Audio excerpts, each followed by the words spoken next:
Subscribe to our YouTube channel and press the bell icon to get the latest updates. भाई को आज हमारे विशेष तौर पे झारखंड से हमारे बहुत सारे साथी आए हैं। विभिन्न संगठन से हमारे पार्टी और संगठन के सभी पदाधिकारी और निषाद बंधु आए हैं झारखंड से, और हम लोगों ने आज विस्तार से हम लोग चर्चा कर रहे हैं। और पार्टी का उद्देश्य है कि 11 मार्च को जुब्बा सहनी शहादत दिवस हम लोग झारखंड में मनाएं और उसी रोज़ हम पार्टी को विस्तार झारखंड में करें। आप सभी को पता है कि बिहार से हम लोग उत्तर प्रदेश में पार्टी लॉन्च करके आज उत्तर प्रदेश में चुनाव लड़ रहे हैं। 165 सीट से अधिक चुनाव वहाँ पे लड़ रहे हैं और मुझे पूरा भरोसा है कि उत्तर प्रदेश में भी हमारी पार्टी बहुत अच्छी स्थिति में आएंगे और उसी तरीके से झारखंड में भी में तैयारी करेंगे 2024 का।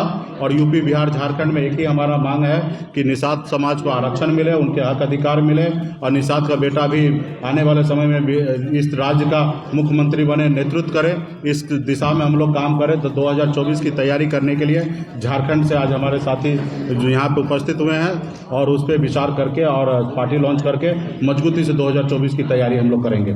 यही मुख्य एजेंडा है और इसके लिए आज हम लोगों ने यहाँ पे बैठक कर रहे हैं और उसकी तैयारी अभी पार्टी लॉन्चिंग की तैयारी हमारे साथी जो आए हैं वो तैयारी करके और झारखंड में मजबूती से लॉन्च करेंगे ताकि हर एक घर गांव तक पहुंच जाए कि वीआईपी पार्टी और एक बूथ पर संगठन पार्टी काम करे। उसके लिए हम लोग आज बैठ के हम विमर्श कर रहे हैं। सर, एक सवाल है कि आप बार बार कह रहे हैं कि आपको विधान परिषद की घोषणा तो हो गई एनडीए की तरफ से, आपको जी एक भी सीट नहीं मिला। निश्चित तौर पे बहुत बहुत बधाई है जेडीयू और बीजेपी को कि वो लोग आपस में बंटवारा करके और सीट पे चुनाव लड़ने का निर्णय ले लिया है। तो मेरा तो शुभकामना उनके साथ है कि वो लड़े और जीते। और वीआईपी पार्टी भी मजबूती से 24 विधान परिषद का सीट जो है वहाँ पे मजबूती से अपने दम पर अकेले चुनाव लड़ेंगे। इसके लिए हम लोग बहुत जल्दी घोषणा करेंगे कैंडिडेट का, तो इसके लिए तैयारी हम लोग करेंगे। हम एक मल्ला निषाद का बेटा है, संघर्ष करना सीखे हैं और संघर्ष करते करते इस जगह तक पहुँचे हैं और लोग हमें इग्नोर करते हैं। लोग को लगता है कि निषाद का वोट उनका जागीर है कि वो हमें रखे या हिस्सेदारी दे या ना दे, वो उसका वोट उनको मिल जाएगा। तो खैर वो गलतफहमी का शिकार हो चुके हैं और वो लोग अपना करें। मुझे लगता है कि वो बड़ी पार्टी है। गठबंधन तो तब होता है जब वो अपने आप को कमज़ोर समझते हैं। 2020 में कमज़ोर समझ रहे हैं थे तो बुला के गठबंधन किए। हम इन्विटेशन तो देने के लिए गए नहीं थे कि हम आपके साथ आना चाहते हैं, हम तो अकेले लड़ना चाह रहे थे, लेकिन उनको एहसास हुआ कि मैं कमज़ोर हूँ तो साथ लिए। आज उनको लगता है कि हम अकेले लड़के जीत सकते हैं, तो उनको शुभकामना है कि लड़े जीते। हम तो कल भी संघर्ष करने वाले व्यक्ति थे, आज भी संघर्ष कर रहे हैं, हम लड़ाई लड़ेंगे। और हम तो राजा हरिश्चंद्र के जैसे कल भी ईमानदार थे, आज भी ईमानदार हैं और आगे भी रहना चाहेंगे। इससे पहले भी कितने लोग क्या नहीं ऑफर किया कि हमारे साथ आइए, डिप्टी सीएम बनिए, सबको मंत्री बनाए, लेकिन हम अपना एक मल्ला का बेटा, जुबान का पक्का और ईमानदारी के साथ माननीय मुख्यमंत्री श्री नीतीश कुमार जी के नेतृत्व में बिहार में हम सरकार चला रहे थे, आज भी चला रहे हैं और आगे का मुझे कोशिश करता हूँ कि चलाएं, लेकिन लोग इसी तरीके से बेइज्जत करते रहेगा। तो मुझे लगता है कि हमें अपना भी एक दुनिया बनाने की आवश्यकता है। जब आज एमएलसी की बात हुआ तो दूर कर दिए, मान लीजिए कि गठबंधन से निकाल दिए। हालांकि हम सरकार के साथ हैं, मुख्यमंत्री नीतीश कुमार जी के साथ है, हमारी सरकार चल रही है। हम एक हिसाब से मान लीजिए कि गठबंधन से हमको और मांझी जी को निकाल दिए, बगैर पूछे बगैर बात हुए उन्होंने निर्णय ले लिया। प्रेस कॉन्फ्रेंस में कहा कि हम अपने सहयोगी दल को भरोसे में लेंगे। तो आप सबको पता है कि भरोसे में कब लिया जाता है, जब काम करने से पहले भरोसे में लिया जाता है, काम करने के बाद भरोसे में नहीं लिया जाता है। काम करने के बाद भरोसे में वो आदमी लेता है जो हम कहानी में सुनते हैं कि हिटलर हुआ करता था, जो पहले सोच लेता, जो मर्जी होता था वो कर देता था। तो मुझे लगता है कि यहाँ पे भी कोई हिटलर नहीं है और कोई हिटलर को सुनने वाला नहीं है। तो उनको जो उचित लगा उन्होंने निर्णय लिया है। हम अपनी निर्णय निश्चित तौर पर लड़ाई लड़ेंगे, मुख्यमंत्री नीतीश कुमार जी के साथ हैं और आगे भी हम चाहते रहें। लेकिन ये चीज़ें सिर्फ हमारे इधर ही लागू नहीं होता, ये चीज़ उनके इधर भी लागू होता है कि वो रखेंगे कि नहीं रखेंगे। इस बार तो साबित कर दिए कि वो नहीं रखना चाहते, दूर कर दिए। तो अभी तो हम 2024 का भी अपने दम पर तैयारी कर रहे हैं। हम 2024 में क्या राजनीति करेंगे, किसके साथ रहेंगे, ये मुझे आज नहीं पता है, क्योंकि उन्होंने तो निकाल दिया है। वो रखेंगे नहीं रखेंगे वो उनके ऊपर है। अभी हमें 2024 में सोचना है कि हमें क्या करना है। तो हम अपनी तैयारी कर रहे हैं और हमारी पार्टी का एक ही मांग है, एक ही लड़ाई है कि निषाद समाज को अधिकार मिले, उनको आरक्षण मिले, यूपी बिहार झारखंड को आरक्षण मिले। जब बंगाल में दिल्ली में आरक्षण है तो बिहार झारखंड उत्तर प्रदेश में क्यों नहीं है? उसके लिए लड़ाई लड़ रहे हैं। आज इसके लिए उत्तर प्रदेश में चुनाव लड़ रहे हैं। आज आपके साथ जेडीयू भी उत्तर प्रदेश में अकेले चुनाव लड़ रहा है, वीआईपी पार्टी लड़ रहा है चुनाव। तो आपको किस बात का समस्या है? और आप क्यों चाहेंगे, कोशिश करेंगे कि मुकेश सहनी आपके पीछे पीछे चले? अगर मैं आपके पीछे पीछे चलता हूं तो आप, देश में सरकार है आपका, देश में प्रधानमंत्री आप हैं, आप हमारा निषाद आरक्षण लागू कर दीजिए।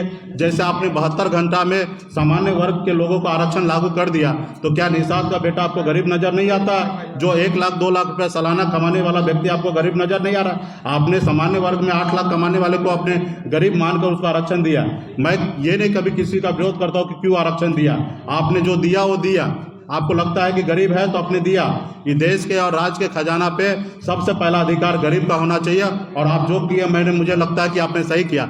लेकिन निषाद मछुआरा का बेटा भी तो देश में गरीब है, उनके लिए भी हक अधिकार के लिए उसके भी आरक्षण को व्यवस्था आप ही को करना है। तो मैं तो आज तक आपने बंद कमरा में 2014 में 2019 में आपने हमेशा कहा कि निषाद को आरक्षण करेंगे, लेकिन इतना साल बीतने के बाद भी आरक्षण नहीं कर रहे। तो मेरे पास एक ही विकल्प है कि इस देश में हम अपनी वजूद को कायम करें, अपनी लड़ाई लड़े। और मुझे लगता है कि जिस तरीके से एक मल्ला का बेटा बिहार में सरकार बनाया, आने वाले समय में देश का प्रधानमंत्री भी निषाद का, मल्ला का बेटा आने वाले समय में बनाएगा। वो ताकत हम लोग बनाएंगे। आज बना ना, जब सरकार बनने का समय था 4 पार्टी के लेटर से, सहयोग से सरकार बना, कोई एक पार्टी के सहयोग से नहीं बना। जितना 74 विधायक वाले पार्टी का जितना ताकत था, वजूद था, उतना ही 4 वाले का भी था। अगर मांझी जी और मुकेश जी अगर पलट जाते तो शायद सरकार नहीं बनता। उस समय तो अगर एक भी अगर पलट जाता, सिर्फ मांझी जी पलट जाते तो भी सरकार नहीं बनता, या सहनी जी पलट जाता तो सरकार नहीं बनता। लेकिन हम राजा हरिश्चंद्र के जैसे अटल थे, ईमानदारी से उस रोज भी काम कर रहे थे और आज भी काम कर रहे हैं, और कोशिश करते हैं जिंदगी में हमेशा ईमानदारी से आगे बढ़ते रहेंगे। क्योंकि मुझे पता है कि मैं संघर्ष करके यहाँ तक पहुँचा हूँ। एक मछुआरा गरीब का बेटा 900 रुपये महीने पे नौकरी करने वाला व्यक्ति मुंबई जैसे शहर में भी अगर अपने साम्राज्य को कायम कर लिया, और बिहार में 6 साल में निषाद के लिए 75 साल में जो प्लेटफॉर्म तैयार नहीं हुआ था वो हमने पिछले 6 साल में तैयार कर दिया। तो मुझे पूरा भरोसा है कि यूपी बिहार का, झारखंड का निषाद भाई साथ होगा तो आने वाले समय में दिल्ली पे भी निषाद का बेटा कब्जा करेगा, और निषाद के बेटा के सहयोग से दिल्ली का प्रधानमंत्री बनेगा। और जिस रोज प्रधानमंत्री बनेगा उस रोज निश्चित तौर पे निषाद आरक्षण उस रोज लागू होगा। उसके लिए लड़ाई लड़ते रहेंगे। लोग तो बहुत कुछ सोचते हैं कि मुकेश सहनी को मिट्टी में मिला देंगे, तो भाई आप सोचिए, आपको जो करना वो कीजिए। लेकिन मुकेश सहनी जब तक जिंदा रहेगा तब तक अपने समाज के लिए, हक अधिकार के लिए संघर्ष करते रहेगा। मुझे कोई परवाह नहीं है, समाज के साथ लड़ते लड़ते मिट्टी में भी मिल जाए तो मुझे लगता है कि वो मैं स्वर्ग पहुंच जाऊंगा।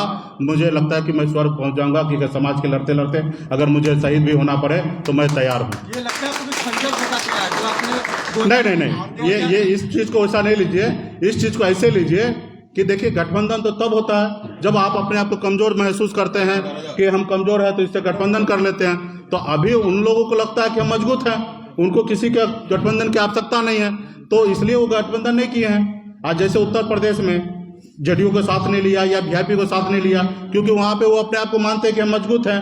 तो फिक्र किस लिए करते हैं मुकेश सहनी का? या यहाँ पे भी आप मान लिए कि हम मजबूत हैं और दोनों पार्टी में सीट बंटवारा करके लड़ाई लड़ रहे हैं, तो फिर अपने सहयोगी को भरोसे में लेने की बात क्यों कर रहे हैं? आप सीधा बोल क्यों नहीं दिए कल कि हम दोनों पार्टी को गठबंधन से बाहर कर दिए? इसमें इतना बोलने में थोड़े आपको आपत्ति लगता? अब मुझे सुनने में भी कोई आपत्ति नहीं है, मैं तो एहसास कर लिया हूँ कि आपने हमें बाहर निकाल दिया है। नहीं, उनका दलील है कि आपको एमएलसी उन्होंने बनाया था। कोई मेहरबानी नहीं किया था, कोई व्यक्ति मेहरबानी नहीं किया था, ये मेरा अधिकार था। मुझे ठीक है, पूरा कर दिया, आगे ना करें।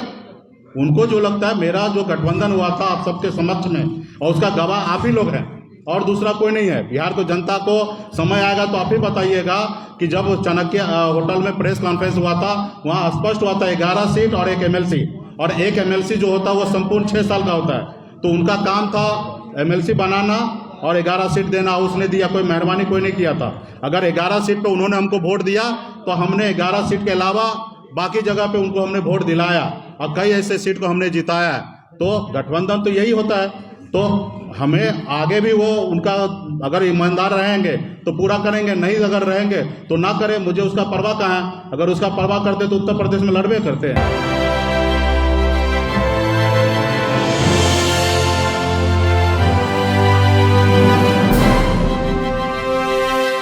Subscribe to our YouTube channel and press the bell icon to get the latest updates.